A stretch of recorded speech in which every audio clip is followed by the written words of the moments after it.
Well, I know this is going to come as a shock to you that we have a number of folks out of town today. No, that's rare. But anyway, 1 Thessalonians chapter 2. 1 Thessalonians chapter 2. I'm trying to think of a voice we have not heard in a long time to lead us in an opening word of prayer, and that's a no-brainer. Brian, would you lead us in an opening word of prayer this morning before we get into our Bible class?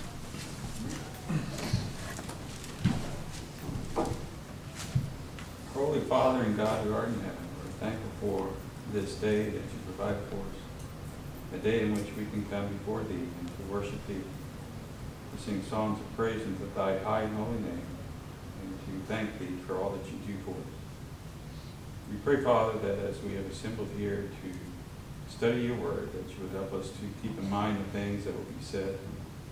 But help us, Father, to make application in our lives that we might be better servants to our fellow man and better servants unto thee. We pray that you would forgive us, Father, of anything that we may have said or done, that our minds might be clean and pure and centered upon the things that will be said. These things we only pray in the name of your Son and our Savior, Jesus the Christ. Amen. Amen.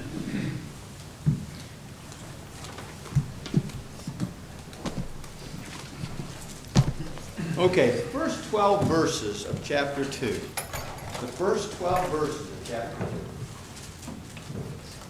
2. It'd be an admonition for all teachers, all preachers. Even though Paul's talking about himself here, but when they were with him, so it's, yes, he's an apostle and there are no apostles today. But as teachers of the word, anybody who preaches, and as I go, after we read these 12 verses, I'm going to ask you, is that what most preachers do today?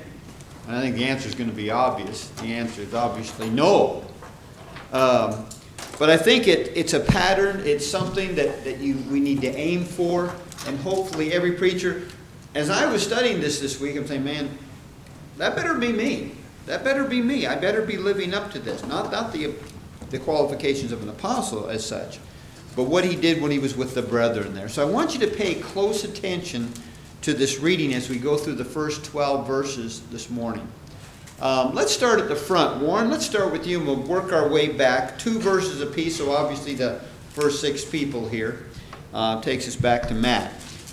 Start in chapter 2 and verse 1, Warren. For you yourselves know, brethren, that our coming to you is not in vain. But even after we suffered before and were spitefully treated at Philippi, as you know, we were bold in our God, speak to you the gospel of God is much complex. For our exhortation did not come from error or uncleanness, nor was it in deceit. But as we have been approved by God to be entrusted with the gospel, even so we speak, not as pleasing men, but God who tests our hearts. For neither at any time did we use flattering words, as you know, nor a cloak for covetousness, God is witness. Nor did we seek glory from men, either from you or from others, when we might have made demands as apostles of Christ. But we were gentle among you, just as a nursing mother cherishes her own children, so affectionately longing for you. We were well pleased to impart to you not only to the gospel of God, but also our own lives, because you have become dear to us. For you remember, brethren, our labor and travail, for laboring night and day, because we would not be chargeable unto any of you. We preach unto you the gospel of God. Ye are a witness in God. Ye are a witness in God also, how holy and justly and unblameable we behave ourselves among you that believe. As you know how we exhort and comforted and charged every one of you, as a father does his own children, that you would walk worthy of God, who calls you into his own kingdom and glory. All right. Before we go back and look at this verse by verse, as you read through this, what was Paul's disposition? What did he really want the brethren to know about him when he was with them? What came across in that reading? Anything jump out at you? verse 8, a fond affection for them, the Yeah. love that he had for them, a genuine concern. Right? And that came across, didn't it? That came across in his behavior. You know, if a person has genuine love, genuine concern, he cares greatly for their spiritual well-being, guess what? It's going to show. It's going to be demonstrated.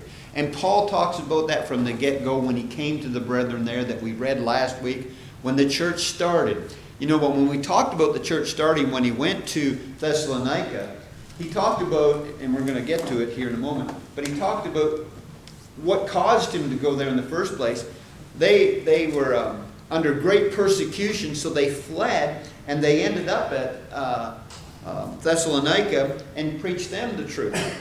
And you have to love that. I mean, after what they just went through, they've been beaten. Remember Acts 16, right? In Acts 16, they were put in prison. Paul and Silas are singing praise it to midnight. Their doors are open. But they were under a lot of persecution when they left. And you have to appreciate the fact that they just didn't quit. You know, we came to you after we suffered so much, and we were, of course, they were pleased with the results. I mean, that's what keeps us going, because not everybody says no. Some people say yes. Some people actually want the truth. Jane? And he was trying to make an effort in faith of them. He was making an effort to them as to his interest in the efforts that he had made in teaching them. Exactly. And that's what we brought out. Nancy? He also, it was, everything that they taught was of the gospel. Nothing was changed in it. They did it, you know, as in not deceiving them and Right. not trying to draw them in. And we'll get into all those specifics, because you're bringing up how he demonstrated the fact that he was genuine.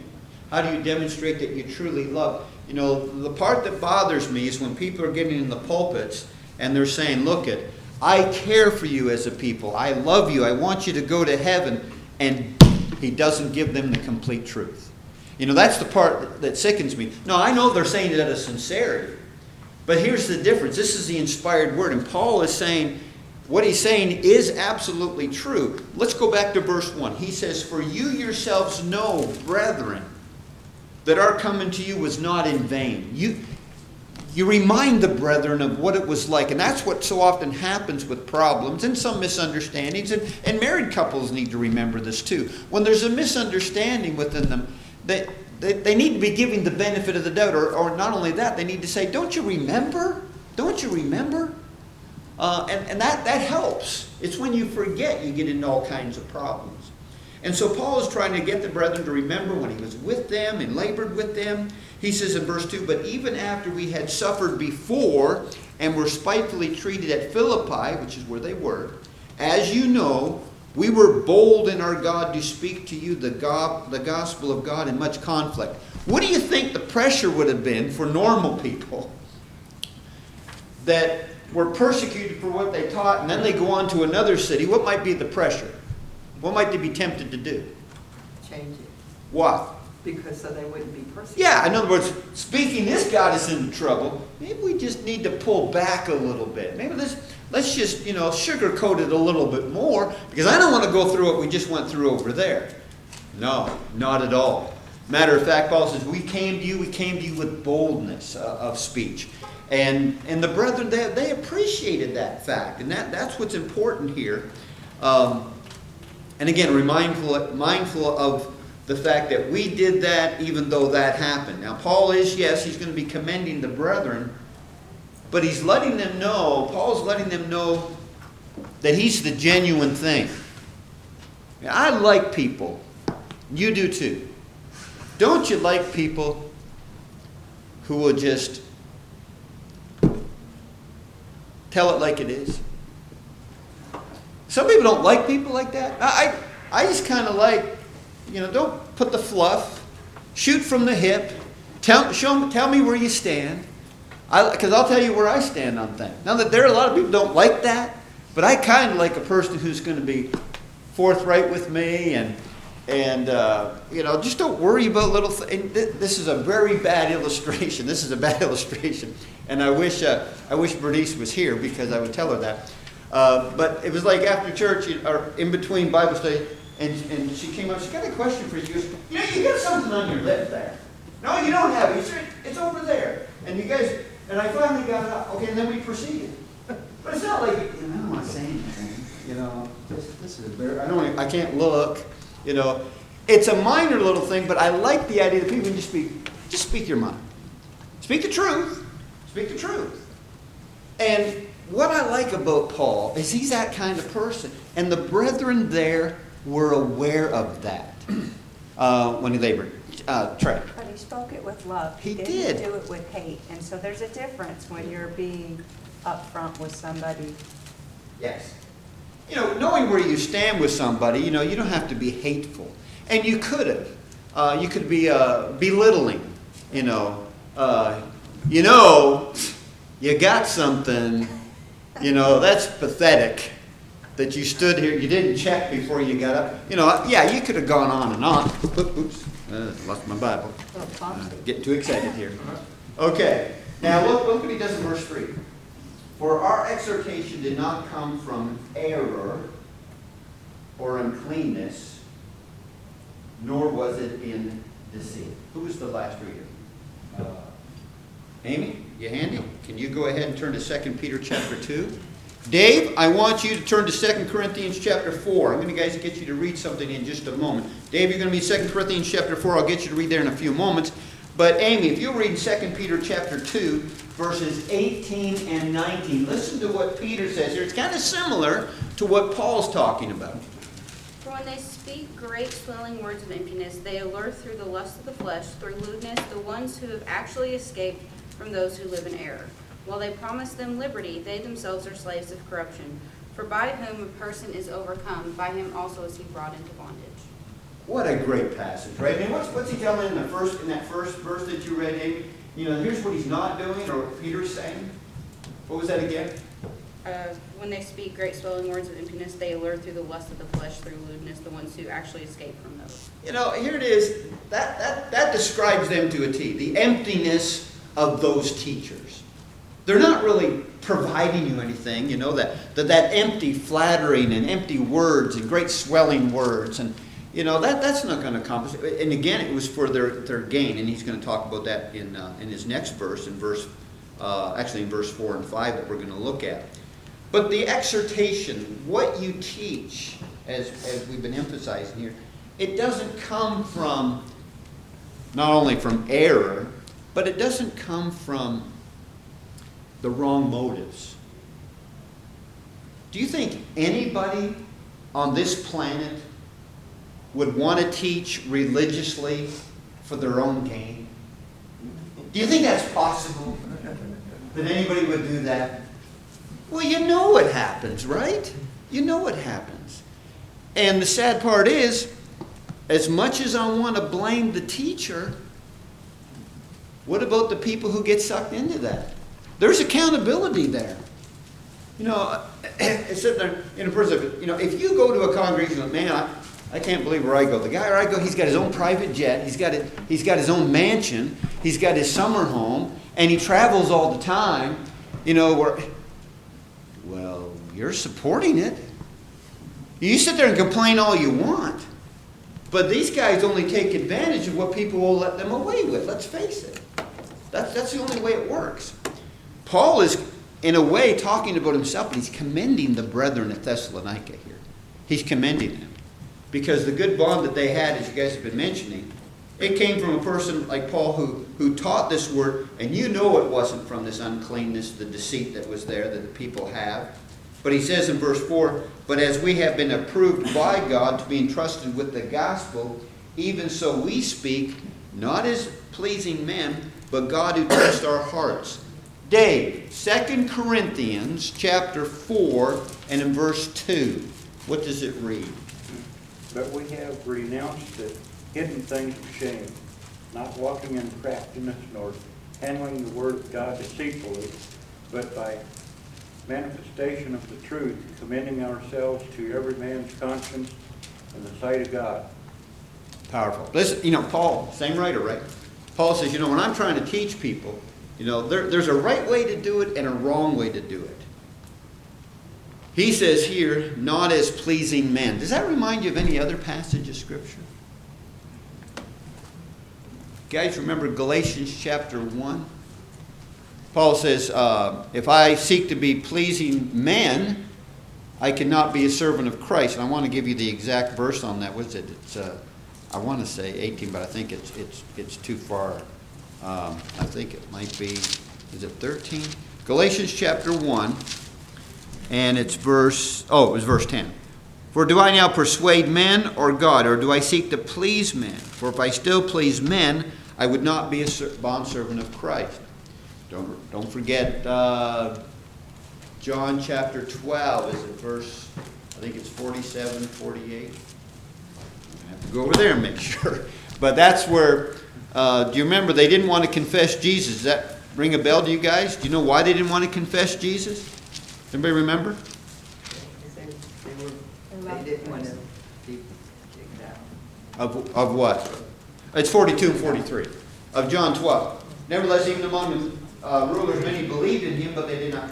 But because of the Pharisees, they did not confess him, lest they should be put out of the synagogue. But verse 43, for they love the praise of men more than the praise of God. What kind of preaching do you get if you're a man pleaser? Well, I'm just going to tell you what you want to hear. Okay, tell you what you want to hear. What else can we say about a man pleaser preacher? Fables. What's that? Like fables. Fables, yeah, not telling the truth. God is all love and, There's no God of wrath. right, it's just soft. Oh, soft, Dan? Not going to cover every subject. Not going to cover every subject. There's just certain things he will absolutely refuse to talk about. Why would he refuse to talk about it? Because some of the things you guys already talked about. I'm not going to bring up those things because it's not what you want to hear. And I'm going to preach what you want to hear rather than what you need to hear. And that's the problem. Man pleasers. Doesn't want to hurt anybody's feelings. Wants everybody to like him. Let's think about that. That's the man pleaser. I want everybody to like me. Tim. Well, but you're going to cause people to leave instead of people to come, right?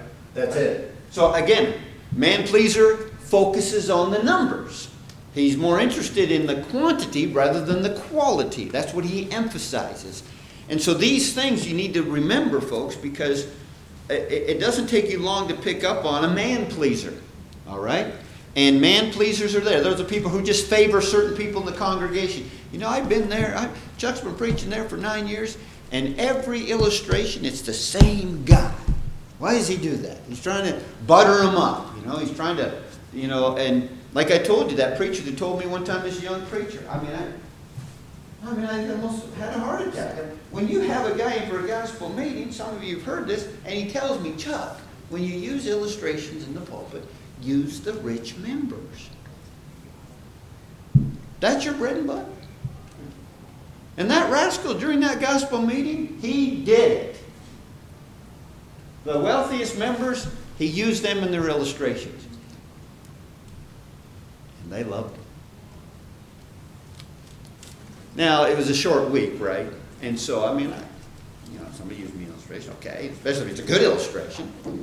But I'm saying it doesn't take you long to pick up the pattern on this of what a man pleaser really is. And you don't want that kind of person. You don't want that kind of person. Well, listen. Does that work anywhere?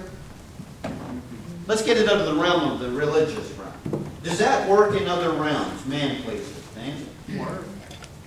It can work at work. A boss being a man pleaser, it can work. I don't see how that works, personally, because, and Gene, we've heard a few stories, right? When you're in the position of authority, and you're always, can I take next week off? Oh, okay, hey, I'm coming in late. Well, okay, I won't say anything. You're a man pleaser. You can't do it. You can't do it, Gene. You can do that to get power, whether it's in the congregation. In other words, if the preacher wants to make sure his job's secure and get what he wants, then there's certain ones. Yep. And most of the time, it's those that don't know too much about the word. Right. Exactly right. He can get that, and also that can happen in business. Sure. And it does. It does, is my point. And of course, they have no scruples, is the point. What were you going to say, Nancy? No, Okay. And so Paul, he makes the point, and not as pleasing man. He's telling them, when I came to you, it's like, yeah, he loved them. Listen, if you love somebody, don't you want to please them? Well, even our Lord says, without faith, it's impossible to please God. You're going to have to walk by faith. And so Paul, he said, but it's God who tests our hearts. And I really like that the genuineness, because he was talking about earlier in verses 3 and 4 about, I didn't put on this cloak of, fakeness, if I can use it like that. I didn't pretend. There was no deceit. I was genuine when I was with you. But after all, when it comes to teaching, it's God who tests our hearts. And that really is true for all of us that are involved. He's looking for that which is genuine. Look at verse 5. He just kind of repeats the same thing. For neither at any time did we use flattering words, as you know, nor a cloak of covetousness. God is witness. What conjures up in your mind when you read verse 5? Well, there's a bunch of things to come to my mind. What immediately comes to your mind when you read verse 5? DJ? Sounds like he says, I'm going to tell it like it is, and I'm not going to. He is. That's right, he is. But Dave? Don't put anything else before God. True.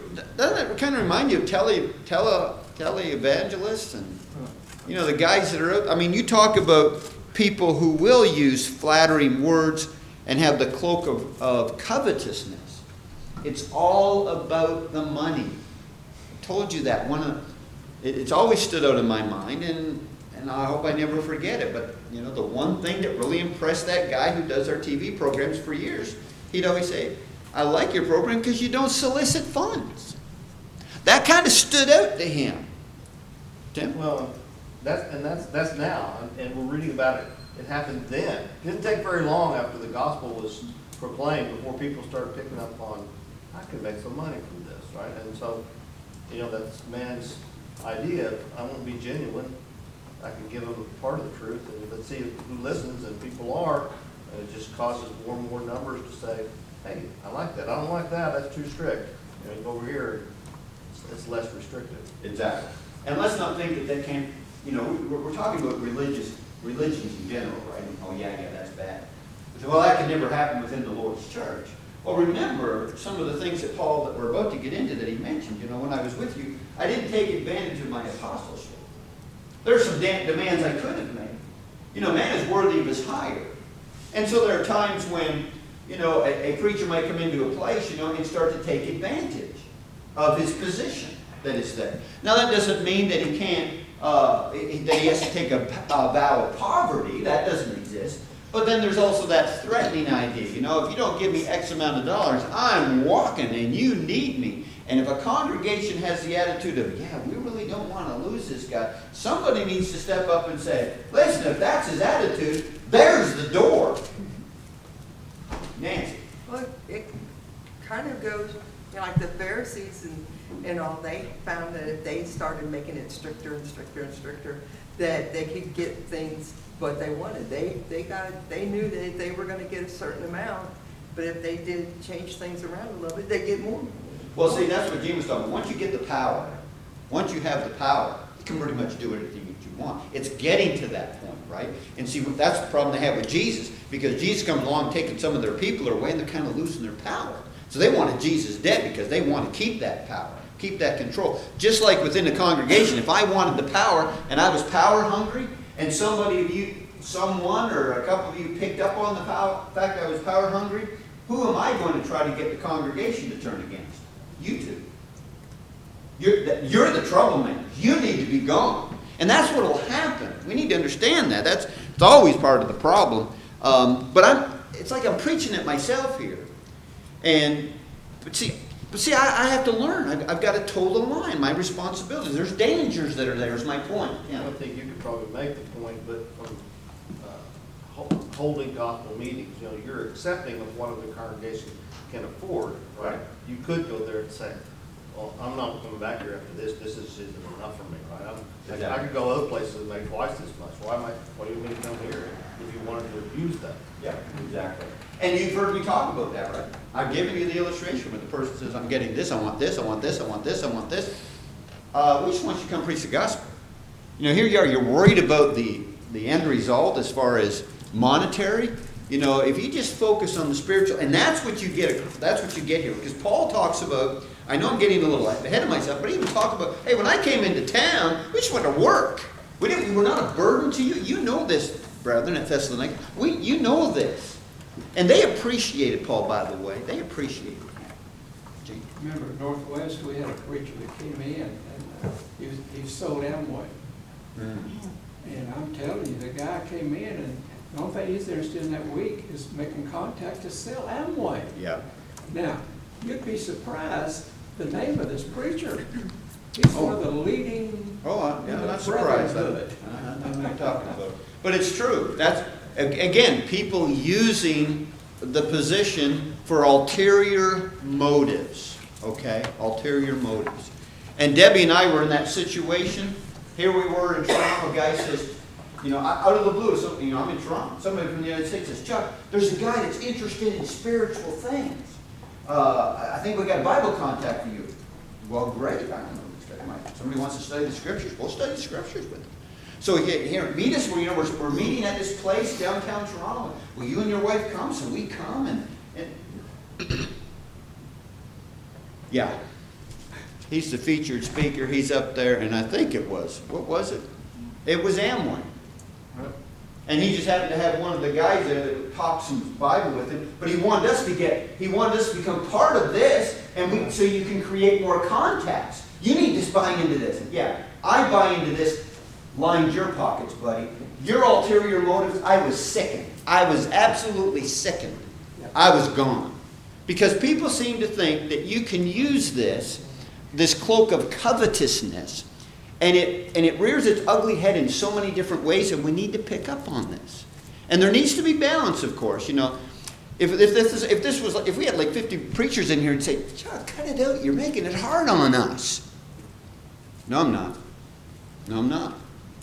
Because the pressures that Paul was under, same today. I like Tim's point. You know, we're talking about what happened in the first century. Paul's not saying, here's what's going to happen in the 21st century. You guys better be aware of this.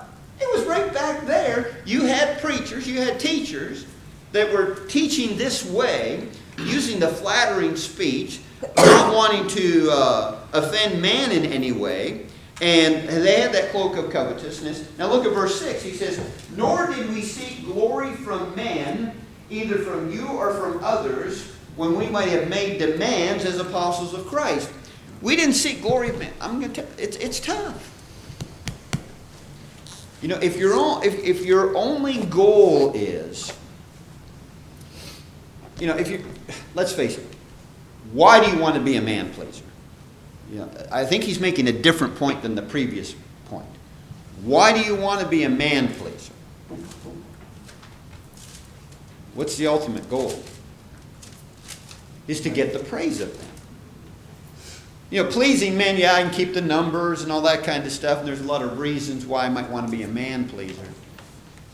But the ultimate goal here is that he's talking about here is that then I'll get the glory from men. Isn't that it? What might be a motive for somebody to hold a gospel meeting?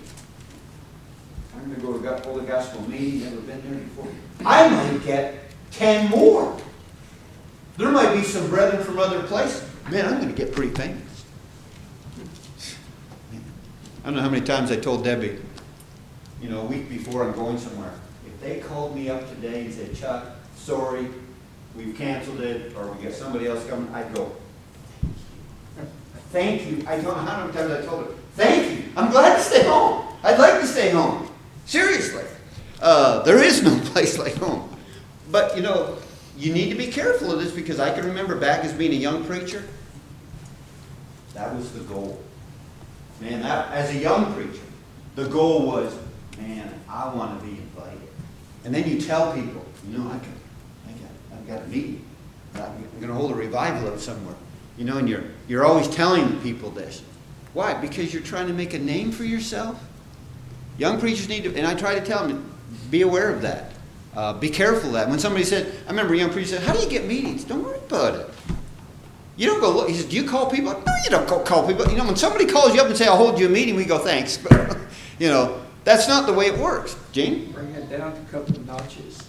Also, we're having occasions, gotta watch in the church where someone, say, be a salesman or an insurance or this or that, they'll go to a congregation that they feel like that they can get some business or whatnot, and they use that.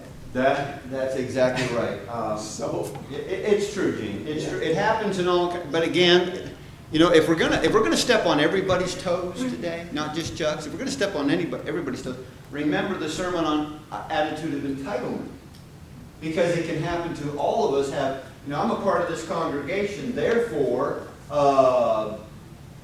Joe is a mechanic. I expect Joe to fix my car for what? For free. Or different. yeah. I just expect that, right? Well, Kevin owns a golf course. When I use it, Chuck, you ought to come. What do I expect? Free. Free for free.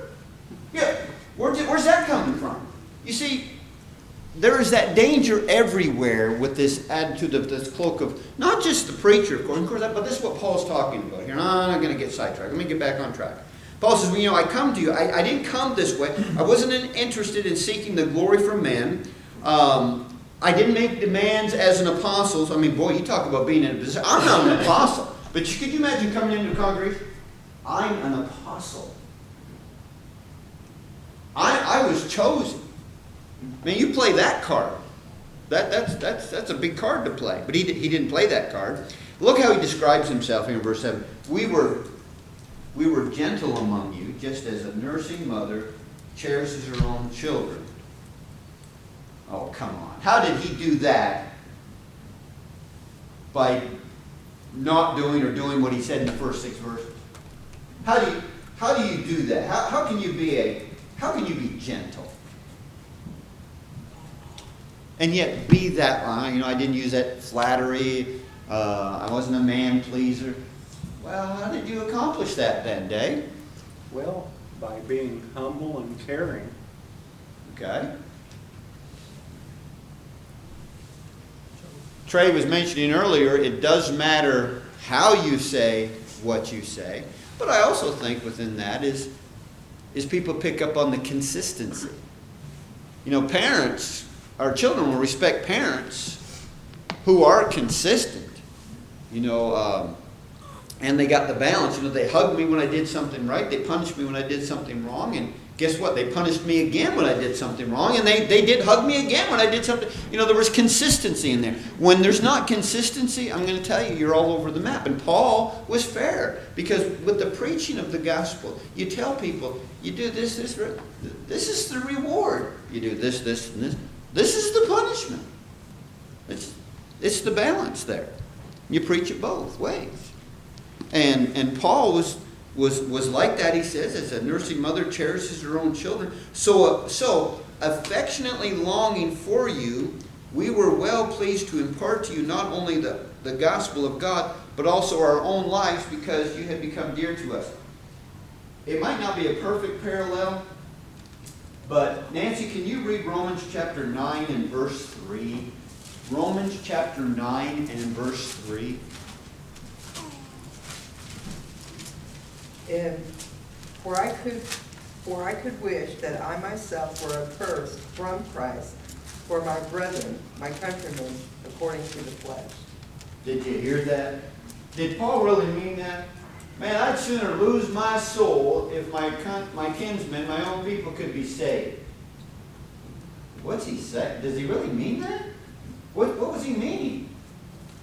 Well, he obviously knows, first of all, that's not going to happen. Okay. But Nancy? He knew, if I showed them that extreme, that this is how I feel about you, that they knew that how he felt about Christ. So they knew that what he was saying was true, to the point that, nothing that he ever said was really a lie. It was out of the heart. Right. In other words, he's trying to get across just how much he really cared. I'm willing to sacrifice myself if you could only go, okay? Obviously, I can't do that, but it lets you know how badly I want you to get to heaven. And Paul says basically the same thing when he says, when we were with you, I not only wanted to impart the gospel of God, but also our own lives, because you have become dear to us. We're willing to sacrifice ourselves for you. There isn't anything I wouldn't do for you. Yes, I wanted to bring you the gospel. Yes. Now there's love. There's a strong bond there. Tim? Well, that is because of the perfect example that he had and we have of Christ loving us to the extent that he gave his life for us. Yeah. That's why I've told you guys, since he's writing to a church, he's telling them how he cares for them, and as the letter unfolds, you see how much they care for him. That's why we have to guard against two dangers. Look over your shoulder. The two dangers. It faces every congregation. Every congregation. Don't ever forget this. And I've said it before. You don't need a preacher who has the disposition. You need to be thankful you've got me for a preacher. Nor do you need a congregation that has the attitude towards the preacher. You need to be thankful that you get to preach for us. I've seen it with young preachers being treated like dirt because you ought to be thankful. We're our bosses. We're going to tell you how it is. Come on, guys, some slack. You know, because you're kind of power hungry there as a congregation because you get into a business meeting. We're just going to, lay down the law with this guy. He's your brother, for crying out loud. He loves you and cares for you, and he sacrificed his life to preach the gospel. At least you can be supportive. But boy, it doesn't take long for that to switch, does it? It doesn't take much for this guy to all of a sudden think, man, I'm really something. You guys really need me. And start making demands. And or get away with stuff. Get away with not even doing my job. Because he's that way, and you've kind of lowered yourself. There's got to be that balance, okay? And you learn the balance by studying the Scriptures, because when you've got a congregation that loves the Lord, you got the teachers, Paul is the one we're talking about right now, who loves the Lord and puts the Lord first. You get two that have that, you've got the perfect marriage. The perfect marriage. It's when the relationship with God is destroyed, then you've got ungodly behavior. You've got the backbiting, the hatred, and all this kind of, the coups, we're going to overthrow the power, we're going to overthrow the eldership, and all this kind of stuff. What are you going to say, Dean? Yeah, I know this preacher very well that got fired by congregation. I was talking to him, and he said, Gene, I don't know why they fired me. I said, you mean to tell me they didn't even talk to you before and say, you need to do this? And I don't know why they fired me. And I'm afraid there's a lot of congregations that in business meetings or whatnot, they don't have concern of that preacher and his expenses and this or that. We've got our jobs here, we've got our living, the preacher, Or just forgetting that we're all brethren. A business meeting, if we don't have elders and we get the men together, we're not a business. Okay, this isn't a business. This is God's family, it's the church. Christ is the head of it. We're just getting together to discuss his business. Okay? And we have a local responsibility to take care of the work here. And we got to remember, like Abraham, remember when the herdsmen were fighting? Remember his famous line when they were fighting? What was it? We're brethren.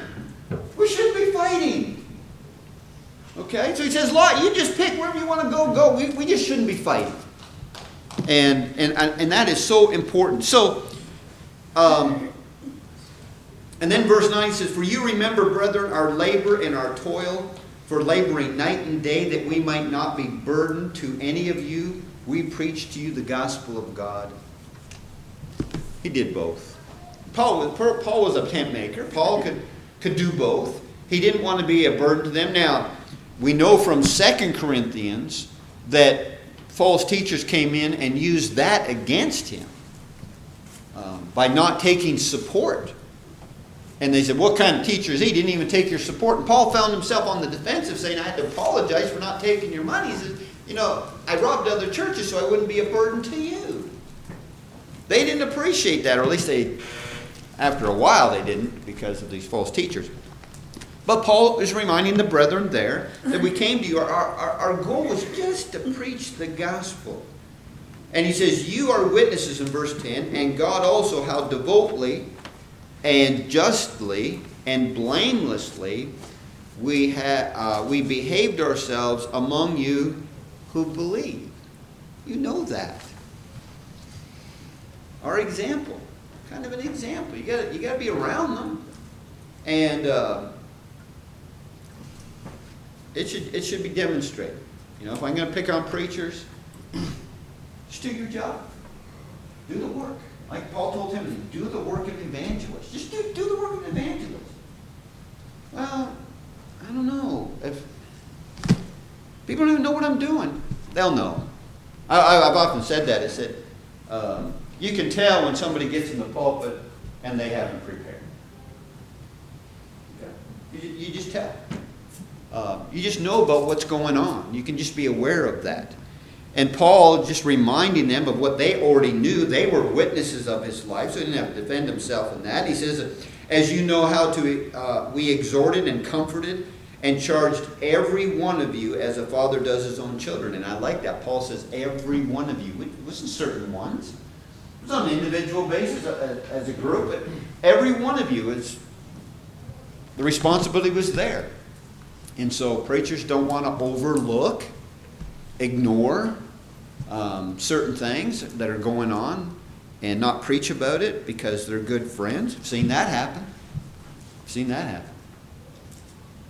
People butter up and want to get close to the preacher so he won't be upset of their ungodly behavior. And it happens. He says that you would walk worthy of God who calls you into his own kingdom and glory. For this purpose is why we did all of this, so that you would walk a certain way. His ultimate goal when he went to Thessalonica was to convert people to Christ, right? He wanted them to become Christians, ultimately. That's it. Primary goal. I want you to become Christians. But regardless whether they became Christians or not, he was coming there to preach the gospel. I mean, he just left Philippi. Got them in trouble. He got himself in trouble for preaching the truth. Him and Silas, they got thrown into prison because of that. But that wasn't going to stop them. And coming here. But here's the good news. And that's why I don't like generalities. Oh, the problem in the brotherhood today. You know what? You couldn't solve them all in the first century. Not going to solve them today. I'm concerned about right here. I like what's going on here. I like the brethren, the work we're doing, the efforts that we're putting forth, the love that we have for each other, the love that we have for the Lord. Well, somebody will come in here and talk about all the problems in the brotherhood. Look, you know what? I'm not a brotherhood watchdog. I am a Christian, I'm a preacher, and we're in a part of a local congregation right here in Newburgh. So what's going on here is what's important to us. And that's what Paul, he's writing specifically there. Yeah, it's applicable to us. That's why we read these letters. But this was Thessalonica. Was that true of every congregation he was at? No. Oh, it was as far as what he tried to accomplish. Don't misunderstand me there.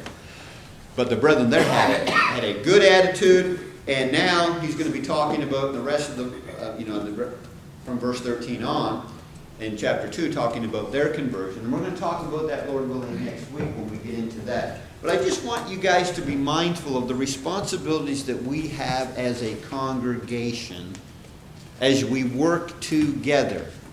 Having that proper disposition of that working relationship with a person that comes in here. Will I be here forever? I'm not going to be here forever. We obviously know that. No, I'm not going anywhere. But the point is, I don't live forever. And hopefully this congregation continues on and continues to grow. But folks, don't be surprised if I bring this up again in the future. Because when other people come in and new converts come in, they need to be reminded of these principles. Because a lot of them just didn't know that, you don't want people walking out here and goes, man, I don't know why they do that. You got to get them out of that mindset. It's not they, it's us and we. We are a congregation here. And our time is gone, so appreciate your comments this morning, guys, and so we'll take a few minutes to get ready for worship.